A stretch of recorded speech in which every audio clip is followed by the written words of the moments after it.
Hello everyone, বৈঠকি এডুকেশনে তোমাদের স্বাগত। তোমরা জানো খুব শীঘ্রই তোমাদের রেলের নোটিফিকেশন বেরোতে চলেছে এবং সেইখানে আমাদের সবারই একটা স্বপ্ন থাকে যে আমরা একটা রেলের জব করব।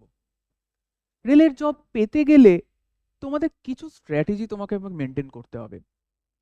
যেরকম কত ঘন্টা তোমাদের পড়াটা উচিত, কত ঘন্টা রিভিশন করাটা উচিত, যেই পড়াটা আজকে পড়ে নিলাম সেই পড়াটা আবার কবে গিয়ে রিভিশন করব বা কতক্ষণ রিভিশন করব, কতটুকু রিভিশন করব, এই জিনিসগুলো একটা স্ট্র্যাটেজি তোমাকে নিতে হবে।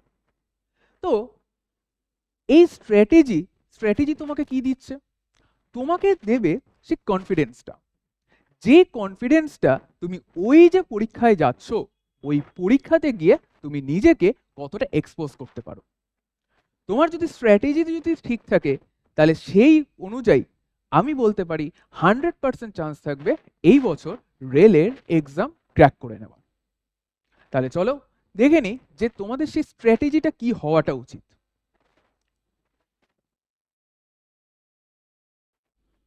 How many hours should you study daily?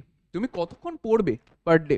এটাও কিন্তু একটা জানাটা দরকার যে আমি পড়লাম সেই একাডেমিক সেশনের মতো 12 ঘন্টা 14 ঘন্টা পড়ে গেলাম, বা এর সাথে 8 ঘন্টা 10 ঘন্টা পড়ে গেলাম এবং ওই সেই গাঁতিয়ে গুতিয়ে গাঁতিয়ে গুতিয়ে আমি পড়ে গেলাম।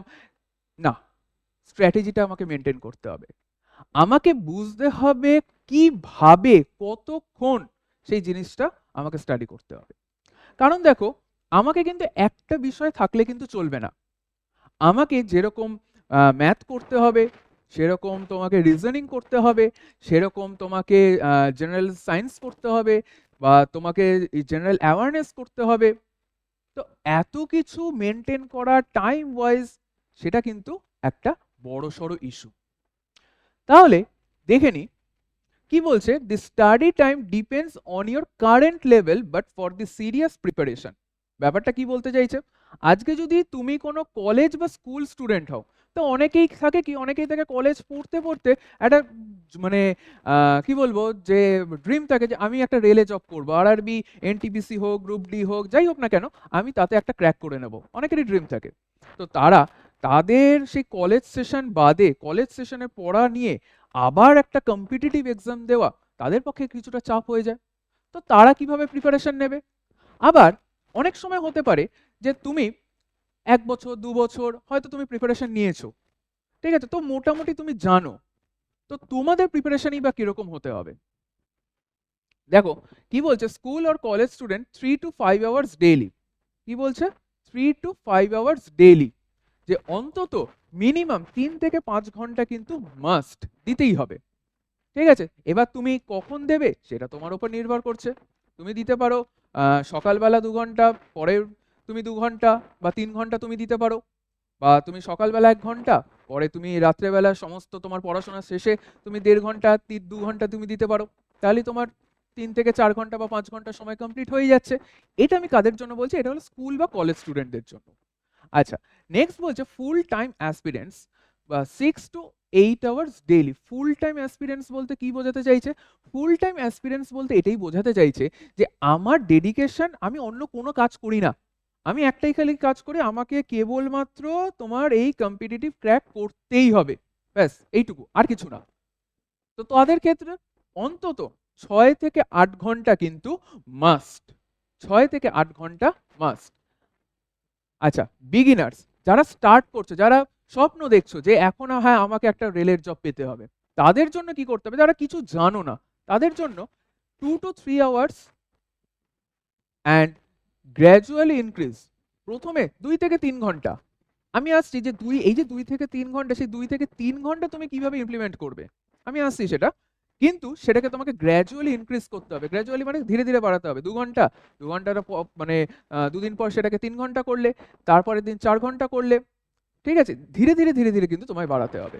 আচ্ছা, consistency is more important than the studying for one very long day. একদিনে আমি একদিনে 10 ঘন্টা পড়ে নিলাম কিন্তু তারপরের দিন আমি কিছুই পড়লাম না, এই জিনিসটা করলে কিন্তু হবে না, এই জিনিসটা কিন্তু হবে না। আরেকটা যেটা মেন ব্যাপার সেটা হলো গিয়ে ধৈর্য। তোমাকে ধৈর্য রাখতে হবে। ধৈর্য যদি হারিয়ে যাও বাবা, কিচ্ছু হবে না। ঠিক আছে, এই কম্পিটিটিভ এক্সামে ফার্স্ট যে জিনিসটা সবচেয়ে দরকার সেটা হলো গিয়ে তোমার ধৈর্য। ওকে, তো চলো নেক্সট স্লাইড যাই। Which subject should be your main focus, কোন সাবজেক্টের প্রতি তোমাকে মেন ফোকাসটা রাখতে হবে। তাহলে কি বলছে, priority order 1, mathematics highest practice needed. সব থেকে বেশি যে সাবজেক্টের উপর তোমাদের ফোকাস করতে হবে সেটা হলো কি তোমার ম্যাথ। আমি নাম্বার ডিস্ট্রিবিউশনে আসবো, কিন্তু এই জিনিসটা তোমাদের জানতে হবে যে কোন সাবজেক্টটা। কেননা আমি একটা জিনিস বলি, ম্যাথের সবারই কিছু না কিছু একটা আমাদের স্কুল লেভেলে একটা ভীতি থাকে, বাবা অঙ্ক পরীক্ষার আগের দিন, হ্যাঁ সেই টেনশন, হ্যাঁ দরদর করে ঘামছি, অঙ্কে গিয়ে কি হবে, অঙ্কের রেজাল্ট কিরকম আসবে, বা এর সাথে রেজাল্ট বেরোলো সবার আগে যে গার্জিয়ান বলো বা টিচাররা বলে জিজ্ঞেস করো অঙ্কের রেজাল্ট কত হয়েছে, অঙ্কের মার্কস কত হয়েছে। কেন বলে? কারণ অঙ্ক নিয়ে আমাদের সবারই মোটামুটি কম বেশি একটা ভীতি থেকেই যায়। তো এইখানে এই অঙ্কের প্রতি কিন্তু তোমাদের কিন্তু একটা কনসিস্টেন্সি দেখাতেই হবে, ঠিক আছে? এবং সব থেকে হাইয়েস্ট প্র্যাকটিস, সব থেকে বেশি যে প্র্যাকটিসটা করতে হবে সেটা হলো কি তোমার অঙ্ক। নেক্সট কি বলছে, এটা হলো প্রায়োরিটি লিস্টে 1। সেকেন্ড প্রায়োরিটি লিস্টে কি রাখতে হবে, reasoning most scoring section, absolutely most scoring section. যে রিজনিং জিনিসটা তোমাদের কাছে নতুন হতে পারে, হ্যাঁ, বা যারা প্র্যাকটিস সেশনে আছো বা যারা প্র্যাকটিস করছো তাদের কাছে নতুন না, কিন্তু যারা ভাবছো হ্যাঁ আমি এবার একটা কম্পিটিটিভ প্রিপারেশন নেব, বা আমি একটা কি বলবো যে একটা কোনো একটা সরকারি চাকরি করব, বিশেষ করে আমি রেলে চাকরি করব, তো তাদের ক্ষেত্রে কি হয়, রিজনিং একটা একটা নতুন একটা জায়গা। তো নতুন জায়গা, কিন্তু জিনিসটা হলো সব থেকে ইজি এবং সব থেকে স্কোরিং, এটা সব থেকে স্কোরিং। একটু যদি ভালো করে শিখে নিয়ে যাও কোনো অসুবিধা হয় না, ঠিক আছে? আচ্ছা, 3 নম্বর কি বলছে, 3 নম্বর বলছে হলো current affairs plus GK can improve overall rank quickly. Current affairs, দেখো কারেন্ট অ্যাফেয়ার্স তোমাদের প্রিপারেশন একটা ট্রিক আছে। কারেন্ট অ্যাফেয়ার্স তোমরা খবরের কাগজ বা পেপার, ঠিক আছে, এই জিনিসগুলো কিন্তু খুব ভালো করে ফলো করবে, ঠিক আছে, খুব ভালো করে ফলো করবে। কারণ কি তোমার কারেন্ট অ্যাফেয়ার্স তুমি ওই পড়ে বা বই পড়ে এই জিনিসটা হবে না। কারেন্ট অ্যাফেয়ার্স করতে গেলে তোমাকে ওই কিসের ওপরেই ফোকাস করতে হবে, তোমার যে নিউজ পেপার বলো বা তোমার আরো যে বিভিন্ন রকমের আর্টিকেলস গুলো, এখন তো তোমার ইন্টারনেটে সমস্ত আর্টিকেলস বেরিয়ে যায়, ঠিক আছে, তার উপরে ফোকাস করো। আচ্ছা, general science and concept base preparation, এই জেনারেল সায়েন্সটা কিন্তু অনেকটা কিন্তু ইম্পর্টেন্ট। কেন? কারণ অনেকেই যারা আমরা প্রিপারেশন নিই তারা কিন্তু সায়েন্স ব্যাকগ্রাউন্ডের স্টুডেন্ট হই না, তারা সায়েন্স ব্যাকগ্রাউন্ডের স্টুডেন্ট হয় না। তো সায়েন্স ব্যাকগ্রাউন্ডের যদি স্টুডেন্ট না হই, তো সেক্ষেত্রে কি সায়েন্সের সাথে অনেকটা ডিটাচ হয়ে যায়, যেরকমটা ম্যাথের ক্ষেত্রে হয়। ম্যাথের ক্ষেত্রে ধরো আমরা ক্লাস টেনের পর যদি কেউ যদি ম্যাথ না নেয়, তো সেক্ষেত্রে কি ডিটাচমেন্টটা হয়ে যায়, তাই তো, ডিটাচমেন্টটা হয়ে যায়। তো সেই জন্য তোমাদের কি করতে হবে, এই সায়েন্স আর ম্যাথ এই দুটোর উপর কিন্তু ভালো করে কিন্তু ফোকাস করতে হবে। তো চলো next slide. Best daily study routine example. আচ্ছা, এক্সাম্পল রুটিন 6 আওয়ার্স, তাহলে মিনিমাম আমাদের কতক্ষণ দিতে হবে, মিনিমাম আমাদের কিন্তু 6 ঘন্টা কিন্তু মাস্ট, ঠিক আছে? আচ্ছা, মর্নিং 2 আওয়ার্স, দেখো আমি ডিভিশনও করে দিয়েছি কোন এসাতে, মানে কোন সময় কতক্ষণ তোমাকে পড়তে হবে। মর্নিং 2 আওয়ার্স তোমার এসের মধ্যে সকালবেলা কিন্তু তোমাকে 2 ঘন্টা প্র্যাকটিস রাখতেই হবে। কি করবে? ম্যাথ করবে, ঠিক আছে, ম্যাথ করবে। আচ্ছা, আফটারনুন 1.5 আওয়ার্স রিজনিং, আর ইভিনিং এর ক্ষেত্রে 1 আওয়ার জেনারেল সায়েন্স, আর রাতের বেলা 1 hour current affairs plus GK, এরকম ভাবে, এরকম ভাবে, ঠিক আছে? তার মানে তোমাকে স্ট্র্যাটেজিটা তোমাকে নিতে হবে যে কোন সময় তুমি কি জিনিসটা পড়তে চাইছো, বা সরি পড়তে চাইছো না, তোমার কোন জিনিসটা পড়া উচিত, তোমার স্ট্র্যাটেজিটা কি হবে। তো দেখো এইখানে আমি প্রত্যেকটা জিনিস কিন্তু আলাদা আলাদা ভাবে কিন্তু তোমাদের বোঝাচ্ছি, ঠিক আছে, যে তোমাকে কখন কি জিনিসটা তোমাকে পড়তে হবে। কি বলছে, 6 ঘন্টা, 6 ঘন্টাকে এবার ভাগ করে নাও, মর্নিং এ 2 আওয়ার্স, ঠিক আছে, সকালবেলা তুমি 2 ঘন্টা পড়লে। আচ্ছা, কি করলে? ম্যাথ করলে, ভালো কথা। তারপরে দেখো আফটারনুনে কি তুমি 1.5 আওয়ার্স রিজনিং করো, ঠিক আছে, রিজনিং করো। 1 আওয়ার জেনারেল সায়েন্স, সায়েন্স তুমি পড়ো 1 ঘন্টার জন্য, আর 1 আওয়ার কারেন্ট অ্যাফেয়ার্স তোমাকে রাখতেই হবে, কারণ কারেন্ট অ্যাফেয়ার্স কিন্তু তোমার ডেলি চেঞ্জ হয়। ওকে, তার সাথে জিকে। আর 30 মিনিটস রাখো যেটা কিনা তুমি রিভিশন করবে। এই যে এতদিন ধরে যেই জিনিসটা তুমি পড়ে আসছো, সেই জিনিসটার প্রতি কিন্তু তোমাদের একটা রিভিশন থাকা দরকার। না হলে আমি দুদিন আগে কি পড়েছি বা তোমার 1 সপ্তাহ আগে কি পড়েছি সেটা কিন্তু তুমি ভুলে যাবে, ঠিক আছে? আচ্ছা, নেক্সট দেখো কি বলছে, তোমার সিবিটি টেস্ট, সিবিটি মানে কি হচ্ছে, computer based test, marks distribution কি? প্রথমত তোমাদের থাকবে 100 মার্কসের পরীক্ষা। আচ্ছা, তো total time 90 minutes, 120 minutes for PWD, মানে ফিজিক্যালি চ্যালেঞ্জ যারা রয়েছে তাদের জন্য তোমার 2 ঘন্টা থাকছে। এমনি কিন্তু নর্মাল সেদের জন্য 90 মিনিটস। ওকে, 90 মিনিটস থাকছে। ঠিক আছে। আচ্ছা, জেনারেল অ্যাওয়ারনেস কত থাকছে তোমার? জেনারেল অ্যাওয়ারনেস 40 কোশ্চেন্স 40 মার্কস, মানে ইচ কোশ্চেন ইনটু 1। ঠিক আছে, পার কোশ্চেন 1 মার্কস। আচ্ছা, ডিডাকশন কত হবে সেটা আমি পরে বলবো। ম্যাথের ক্ষেত্রে তোমার কত? 30 কোশ্চেন 30 মার্কস, মানে একটা কোশ্চেনের পেছনে কত রয়েছে? 1। ওকে। জেনারেল ইন্টেলিজেন্স এন্ড রিজনিং কত? 30 কোশ্চেন্স।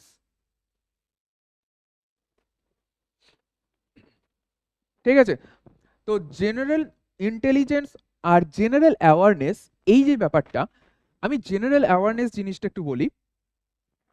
জেনারেল অ্যাওয়ারনেসে তোমাদের কি হবে? জেনারেল অ্যাওয়ারনেস আমি একটা জিনিসের মধ্যে রেখেছি। আচ্ছা, এখানে কিন্তু তোমাদের অনেক কিছু, অনেকগুলো সাবজেক্ট তোমাদের থাকবে, যেরকম তোমাদের হিস্ট্রি থাকবে, জিওগ্রাফি থাকবে, সায়েন্স থাকবে। সায়েন্সে যেরকম থাকে প্রায় 25 মার্কস, হ্যাঁ, সায়েন্সে থাকবে তোমাদের 25 মার্কসের মতো।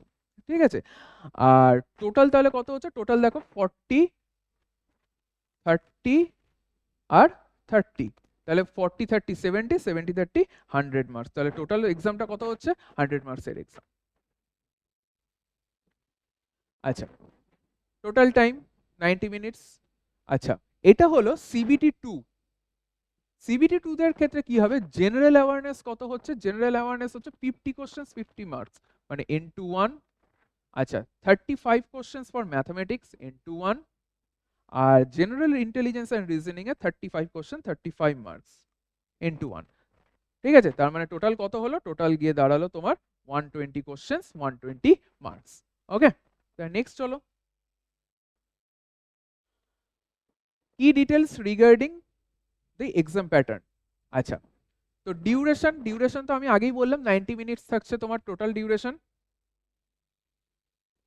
90 মিনিটসের টোটাল ডিউরেশন।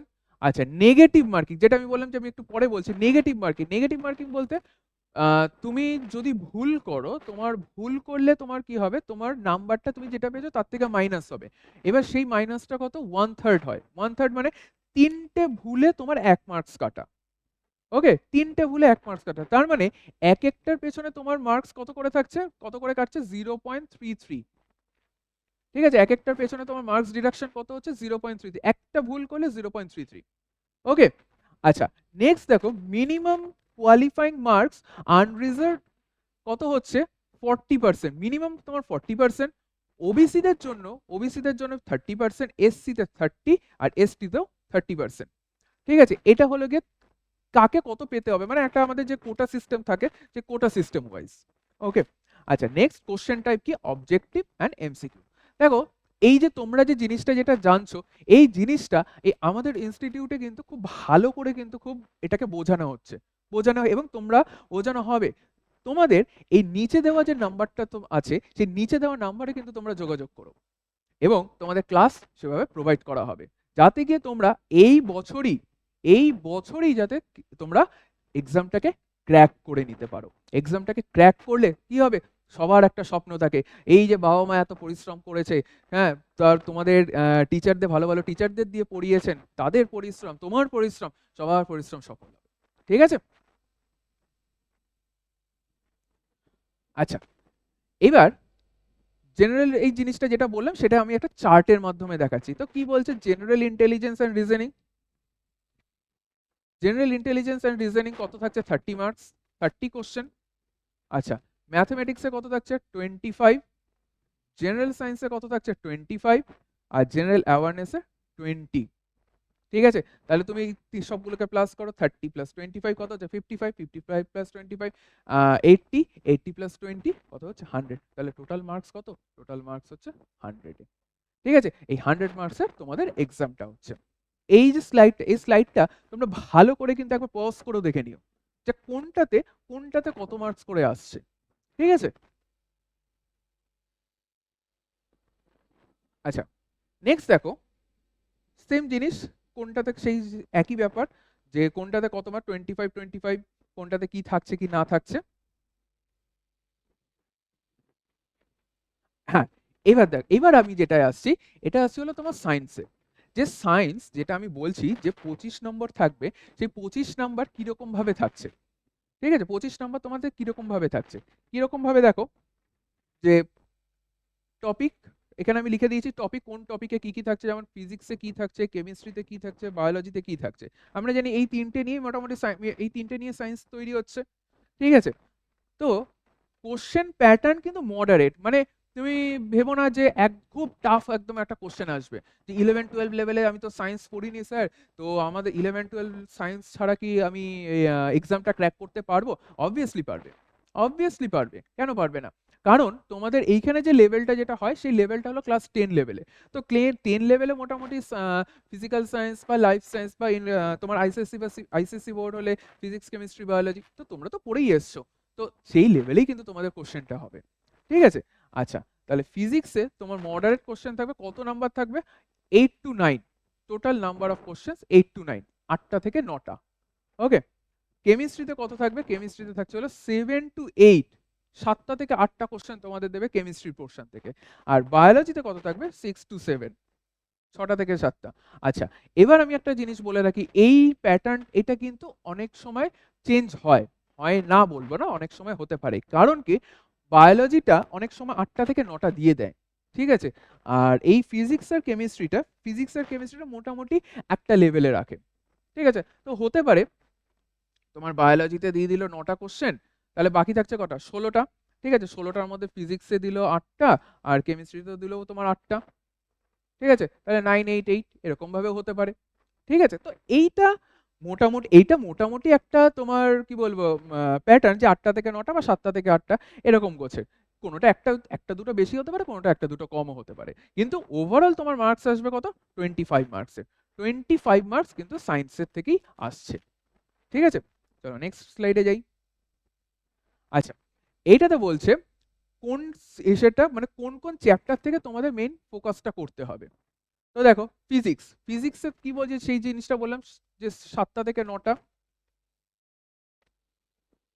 ফিজিক্সে কি হচ্ছে তোমার 7টা থেকে তোমার 9টা, 9টা কোশ্চেন থাকছে। আচ্ছা, কি কি জিনিসের উপর ফোকাসটা করতে হবে? আলো। লাইট, ঠিক আছে? আলোর কোন জিনিসটা?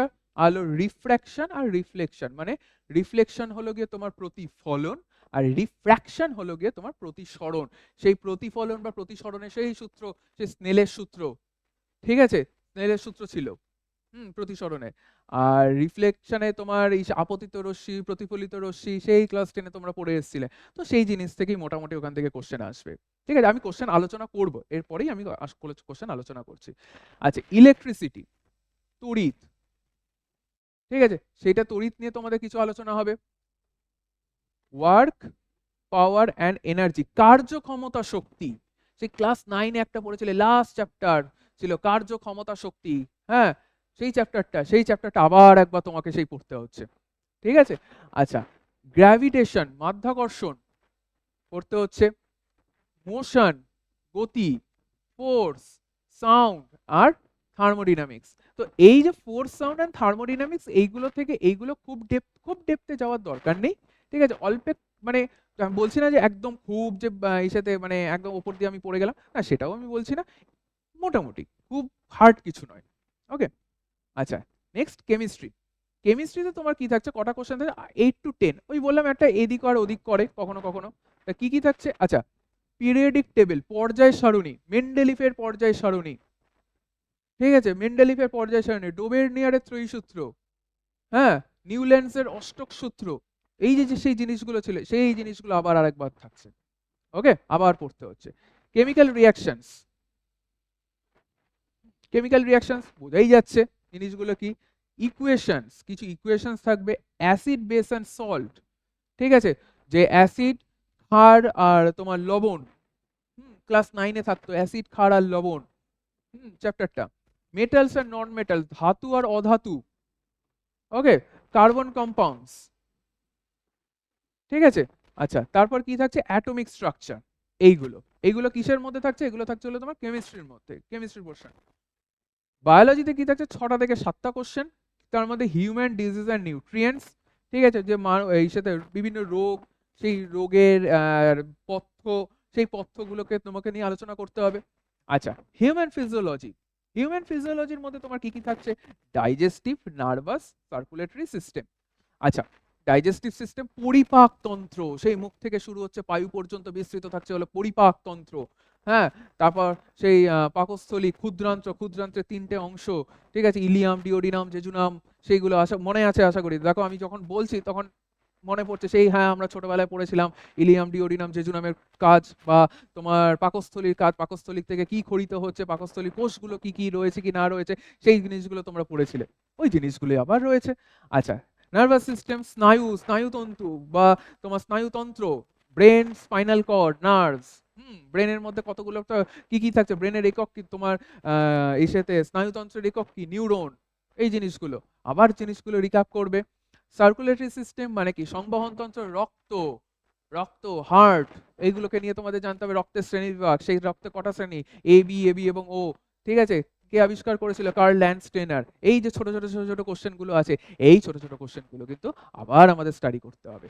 ওকে, নেক্সট কে থাকছে, নেক্সট থাকছে হলো কি তোমার সেল বায়োলজি, কোষ, কোষকে নিয়ে জানা, কোষ, কোষীয় অঙ্গাণু, cytoplasm, mitochondria, nucleus, Golgi body, ঠিক আছে, রাইবোসোম, প্ল্যান্ট অ্যানাটমি। নেক্সট থাকছে হলো প্ল্যান্ট অ্যানাটমির মধ্যে টিস্যু, ফটোসিনথেসিস, রিপ্রোডাকশন। আচ্ছা, টিস্যু, টিস্যু মানে কি, কলা, ঠিক আছে, টিস্যু, এই টিস্যুটা থাকবে। আচ্ছা, ফটোসিনথেসিস, সালোক সংশ্লেষ। ওকে, আচ্ছা, রিপ্রোডাকশন, কিভাবে প্ল্যান্টরা তাদের রিপ্রোডাকশনটা সম্পন্ন করছে, সেই জিনিসগুলো। আর কি থাকছে, জেনেটিক্স। আচ্ছা, জেনেটিক্সের যে ব্যাপারটা, জেনেটিক্সে হয়তো তোমাদের প্রশ্ন হতে পারে যে জেনেটিক্সকে আমি 11-12, সরি, ক্লাস 10 লেভেলে কি পড়েছিলাম? হ্যাঁ, ক্লাস 10 লেভেলে তোমরা কিন্তু জেনেটিক্স পড়েছিলে, বা 11-12 যাদের বায়োলজি ছিল তারা তো জানবে জেনেটিক্স জিনিসটা কি। এর সাথেও পড়েছিলে, তোমরাও পড়েছিলে, মনে করে দেখো যে ওই যে অভিব্যক্তি অভিযোজন, কয়েকটি বংশগত রোগ, ঠিক আছে, ওই যে যে চ্যাপ্টারগুলো ছিল, ওই চ্যাপ্টারগুলোই কিন্তু আবার একটুখানি জানতে হচ্ছে, সেই লম্বা মটর গাছ, খর্ব মটর গাছ, ঠিক আছে, ওই জিনিসগুলো। ওকে,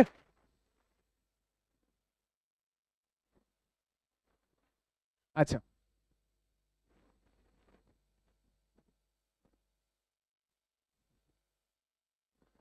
তাহলে আশা করি তোমাদের বুঝতে কোনো অসুবিধা নেই যে তোমাদের কিভাবে প্রিপারেশনটা করতে হবে। দেখো আবার বলি, আমি রাস্তায় দৌড়চ্ছি বা রাস্তায় আমি হাঁটছি, আমি যদি হাঁটাটা সঠিকভাবে যদি না জানি, তাহলে তো নিশ্চয়ই আমি হাঁটতে পারবো না।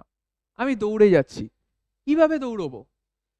হ্যাঁ, কিভাবে দৌড়বো, সেই প্রসেসটা, সেই পদ্ধতিটা আমাকে জানতে হবে, ঠিক আছে, সেই পদ্ধতিটা কিন্তু আমরা তোমাদের সঠিকভাবে গাইড করব। তবে আর দেরি করো না, চলে আসো আমাদের এখানে। ওকে।